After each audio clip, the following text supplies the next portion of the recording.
Welcome in this mess. In today's episode, I'm going to be fixing a workshop itself. We're going to make a small upgrade to the tops. I finally got the material to do it, so I'm going to show you very quickly how I mount them, and then we're going to do a small tour of the workshop, and then we're going to go ride. Today we're going to ride in the area of Drammen. The sun is shining, it's not very cold, it's a very nice weather today. But before we do any of this, I'm going to have to actually clean the whole workshop because it's... I don't know what happened here, it's not me. This is all disgusting.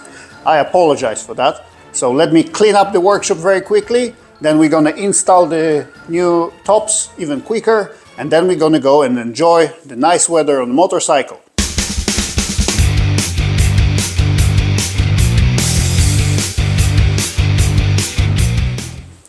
So because the workshop is so small, I'm kind of have to move everything from that side to the other, finish the benches here, and then move some of the stuff to that side. One day I'm going to move to a bigger workshop. When? Well, we don't know. The engine for a Tenere 700, it's so heavy. I'm actually going to leave it in its place until I get to it, and then I move a little bit. I really don't want to carry this all around 10 times.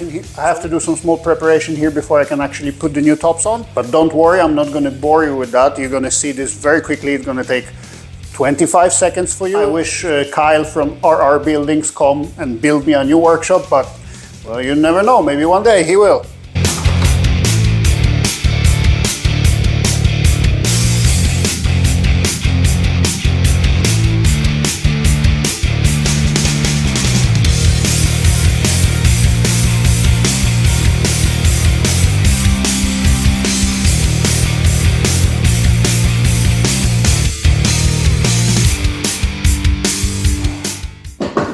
That's it, the tops are done. The last thing I did was bolt on the donation box in order to save money for Arielatum, which is the best car in the world, and if you want to say no, well, I don't want to listen to you.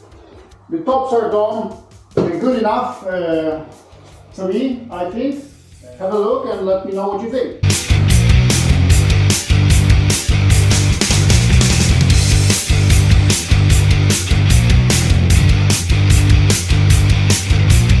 Tenere 700 engine changes place. We're going to be standing right here now under the light, so it's nice and visible for all of you. I know that one day I'm going to have to leave all this and move to a bigger workshop, but as far as now, I'm very happy with as it came out. But now we are done with this, and it's time to make a service on the CRF300L. We're going to change the oil, we're going to change the filter, check the chain, check the brakes, because since I got the bike and I modified it, I didn't do any kind of service to it. So we're going to do that very quickly now, and then, as I promised, we're going to go to Drammen and see some nice stuff. So I'm going to make a quick service on the CRF and just check if everything is fine. Somebody asked about the side stand, so basically what I did is cut out this little bracket here. I weld this bracket into the CRF frame, and then I mount the Yamaha Tenere 700 side stand on it. The reason I did that first is aluminium, so we save a little bit of weight, which is funny. But most importantly, the side stand, the original CRF side stand, when you lock it, it stops here. And then you have all this nice point to grab if you drive in a off-road or in the forest. So what I did, I grind up this bracket here, and I grind up a little bit of the side stand itself. So now when you lock it, it doesn't stop here like original, it goes all the way up. So all this place is free, and you don't have to worry that your side stand will catch on trees and roots and stuff. Also, when you fold on the bike and the side stand is here, it's possible to break it. So if it's hidden up there, it's almost impossible to break that one. So what I'm going to do now is clean my chain. I have no cover, and you might think, oh, now it's dirty and it looks like crap because you have no cover. If you have a cover on your bike, it looks exactly the same, with that exception that you don't see it, so you don't know the dirt is building up. At least when I have no cover, at least I can wash it. You can wash your bike on a gas station, or if you have a jet wash at home, but if you have a cover, you're never going to wash what's inside. And everybody who ever changed the chain and sprockets know when you take this cover off, it's always full of stuff from the chain, from the road, and you have to remove it. On my bike, it doesn't build up because I don't have a cover.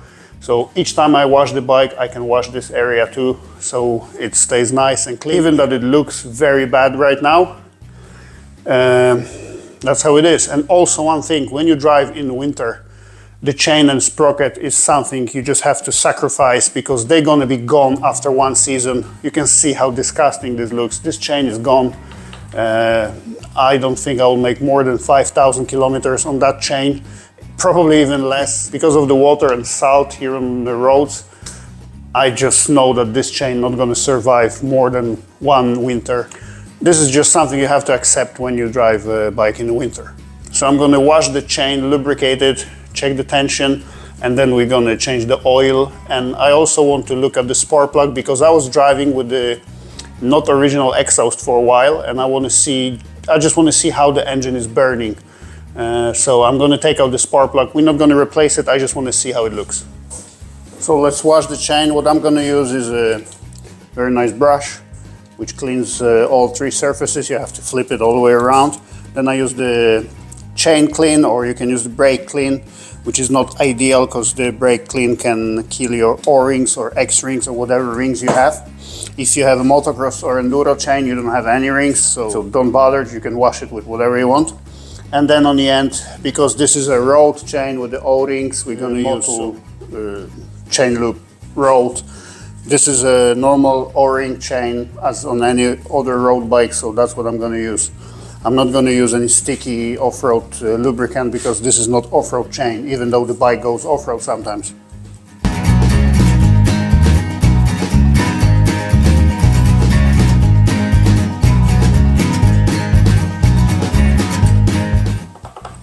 So the chain is nice and clean and lubricated. Now I'm going to drain the oil and change the oil filter and put the new fresh oil in it.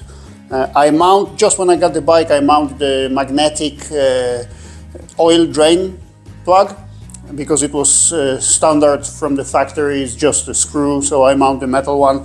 So I'm just hoping there is nothing stuck to it. And then we're going to try to get to the spark plug without removing the fuel tank, but I don't think it's possible. It's actually easier to just remove the plastics and the fuel tank, and then we can see. We're also going to check on the other side, we're going to check the air filter, how it looks like.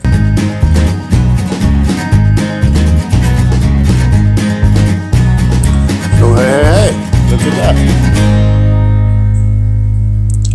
All those little metal parts. That doesn't mean disaster. If you have this in your bike, it doesn't mean anything, especially when it's a brand new bike straight from the factory and it's a first oil change. But it's nice to put those magnetic plugs because that's what they're gonna catch. Standard on CRF, the plug is just a screw without any magnet. So all this will be flying around or sticking to some other magnetic parts like sensors and stuff.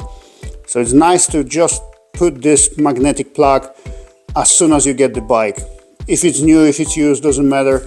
This stuff really helps. Look what it catches. So we can just clean it with the paper.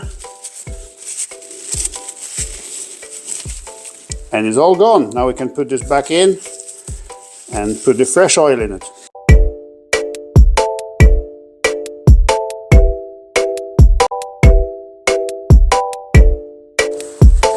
So the filter doesn't look that bad, nothing worrying about it. There is no big chunks of metal in it. We're just gonna pop the new one from high flow, and then we're gonna fill up with the new 10W40. We'll see how much the bike actually gonna take. I know it says on the side of most of the engines how much oil you should put, but from experience after many years, I know it's never that. It's always more. When it says 3.2, it's going to be 3.5. When it says 1.8, it's going to be 2.1. I don't know why it's always like that. The amount that says on the cover just next to the oil filling place means if you lost your oil, that's how much you have to fill it in order for the engine to be full of oil to the right level. Most manuals, you're going to find 3 amounts of oil.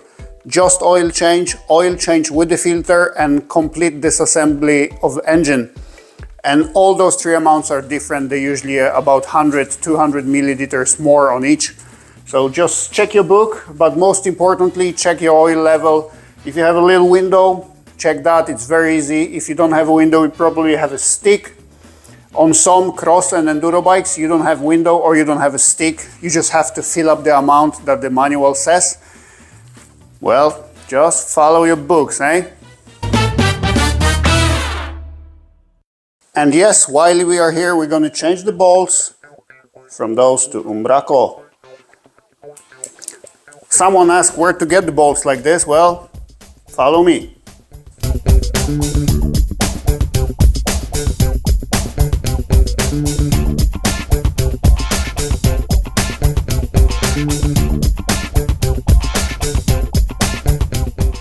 So in Norway you have a shop called Bauhaus where you can find very interesting shelf. I don't know what shops are in your place, but probably you can find it too.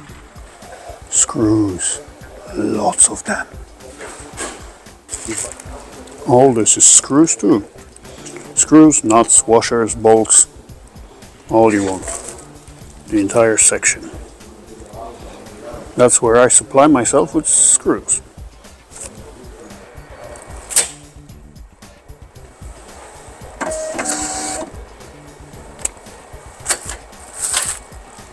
There you go. That's all you have to do. Just simply dump them in the bag. They sell them by weight. And a bunch of screws, enough for my bike, gonna cost me 148 kroner. And it's that simple. You just buy yourself a bag full of screws, different types. They sell them by weight, so it doesn't matter which one you choose, M6, M5, M8. No one cares. You pay by the weight and that's it. And I'm pretty sure there must be a shop like this in your place, so just try to find it.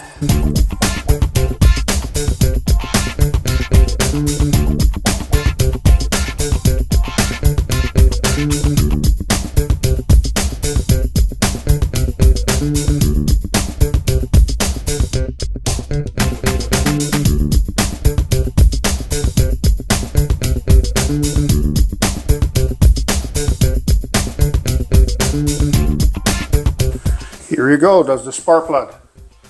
Looks very nice and light brown coffee color.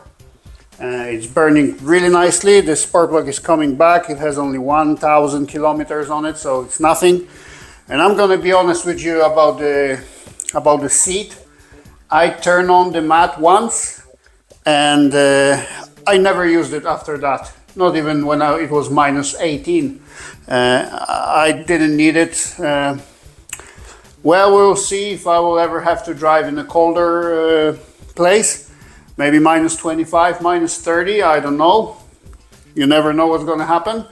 Maybe then I'm going to use it, but as far as now, I used it once just at the beginning to test if it's working, and then I completely forgot I even had it. Now here is the air filter. I mean, it's nothing. It's absolutely nothing. The air here is clean, especially when it's cold and very moist. There's nothing to do with it. We'll see after the summer when it gets more dusty and then when it will get dry. And one day when we're going to go to Spain with the bikes, we're going to be cleaning this one every day, but not here in Norway. I mean, 1,000 kilometers and there's absolutely nothing on it, so I'm going to leave it for another 2,000.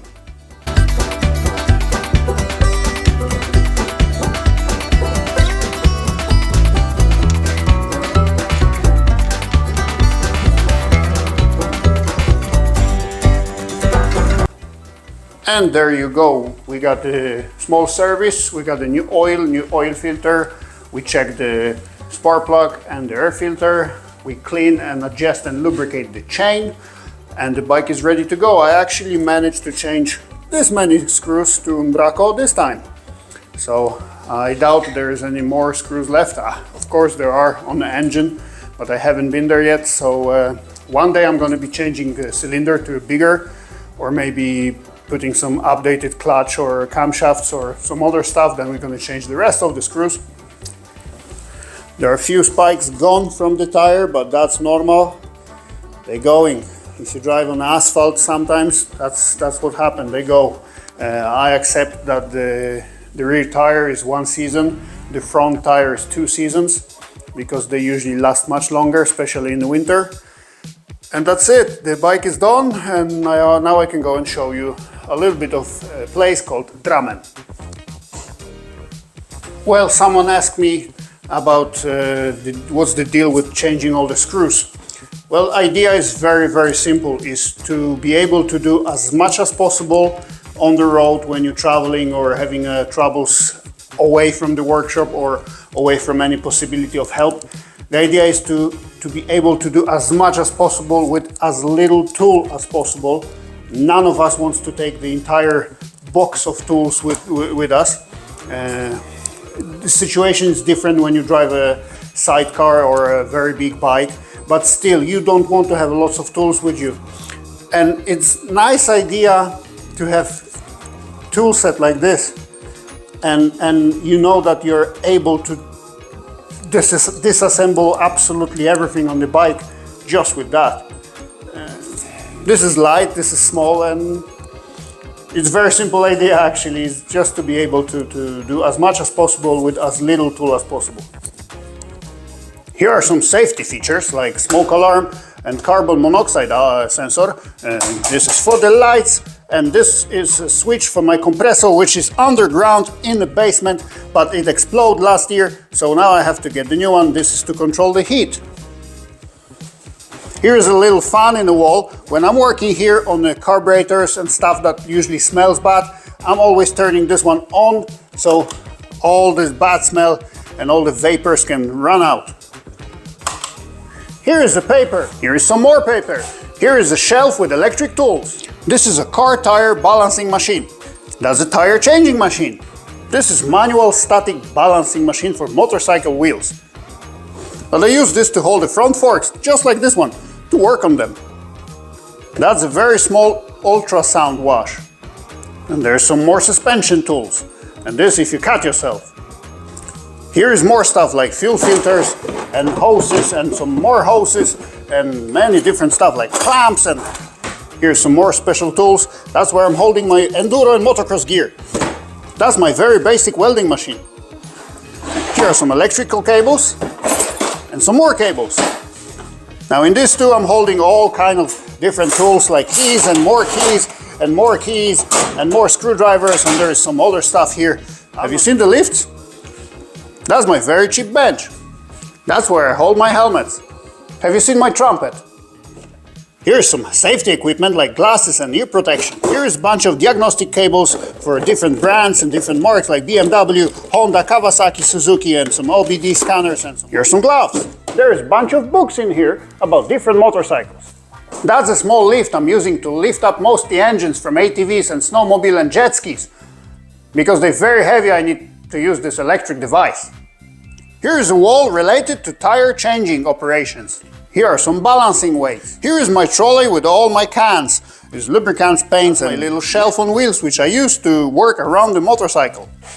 That's my mop. So basically there is a lot of different special tools hidden all over this workshop. I have to compromise on space because I don't have much. Have you seen my trumpet? And that's the slowest gate on this planet. It takes 28 seconds to fully open. Here is this. And here is that. Still not bolted on, both of them. Here are some chargers, and here's some more equipment. And this drawer is what I call a Jeremy Clarkson drawer.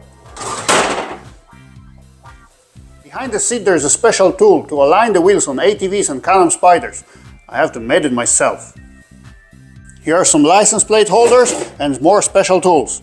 A bunch of blinkers and relays and electric crap. Here is a bunch of light bulbs. Different type of pullers. Here are some glues and silicones. Here's my small portable toolbox, which I take when I have to sometimes fix the ATV stuck in the forest or snowmobile stuck somewhere in the mountains. Then I take this with me. So here's the fire extinguisher, and there's one more over there. Here's my gun and my alien skateboard. There's my trumpet and the box. On this wall I'm hanging all the keys. This is...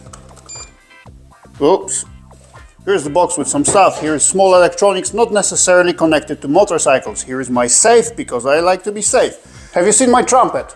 There are some other things here, like cables and some whatever this is, like for example all the Drammen crap and different type of sandpaper and angle grinder discs. This is some bunch of bolts and brake connections. Here are some tapes and crap like this. This is a bunch of like special tools. When I need something, I'm just looking for it, and it's always there. It's like camera and some other special screws. That's me on my enduro bike. Here are some magnets, and that's the steering for the lift, which is over there. Now this tank over here is a gasoline tank. I need to connect the fuel to the bikes when I'm working on them. So you can lower that, and it goes all the way down, and it goes all the way up. So I can connect the fuel to the bike when there is no fuel tank on it. Here's some more boxes. This one is full of oil filters, different types, different marks, different brands, whatever I need. Here are the boxes with small things like copper washers, aluminum washers, pins and springs and stuff. They outside because I use them very often. This little machine makes me warm in the winter. There's some more boxes here like fuses, clamps, springs and all other stuff like that. Have you seen my trumpet? Here's my spark plug shelf, which I ran out from. As you can see, I have to buy some more. Jesus, I have to buy some more. But enough of workshop, bike is ready, so let's go. Have you seen my trumpet?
Now this is gonna be fun because we're at Drammen, and that's well, basically it's a tunnel that goes up the hill and it's a spiral tunnel. So I just hope the camera won't get splashed with water. I just hope the camera won't get splashed with water too much so we can see it. It's a spiral tunnel. It's I think 1.7.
you're not one of the last one left. Hey, global warming. You're all gonna be gone soon. Oh no, there's the next one. So this is a port of Drammen. I'm not sure how you can hear me because it's windy as hell. But yeah, it's lots of ice here. And if you're not gonna brake fast enough, you're gonna end up in the water, which is, I guess, quite cold.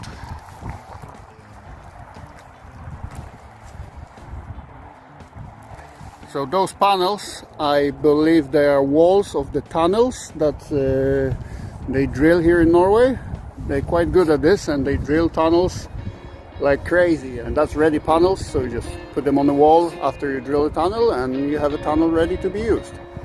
And here is a bunch of new cars that came from USA. And this big building over there, that's a multi-story parking for new cars. That's where they arrive when they come here. Usually there is a ship 3 times bigger than that one, full of brand new cars. It comes from Holland or Germany, I'm not sure. But that's where they come.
Yes, this is how you park bikes in Norway.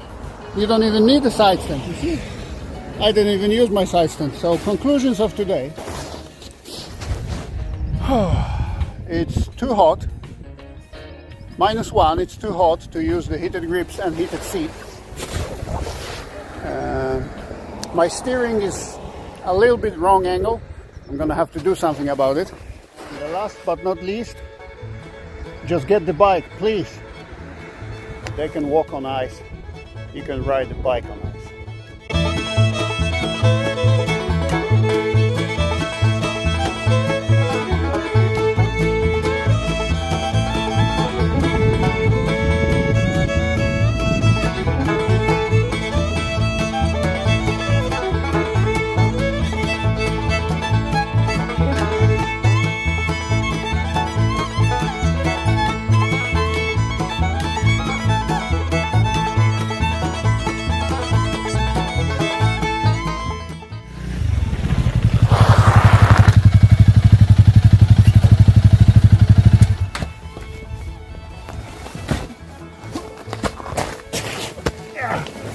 Yes, I made it home. It was very nice ride, very nice weather. I hope you enjoy watching the beautiful views. Get the tire like this and enjoy a motorcycle in the winter. There's nothing to be scared of. It's very nice to ride in the winter on a motorcycle. Thank you so much for watching. As always, see you in the next one. Have you seen my trumpet?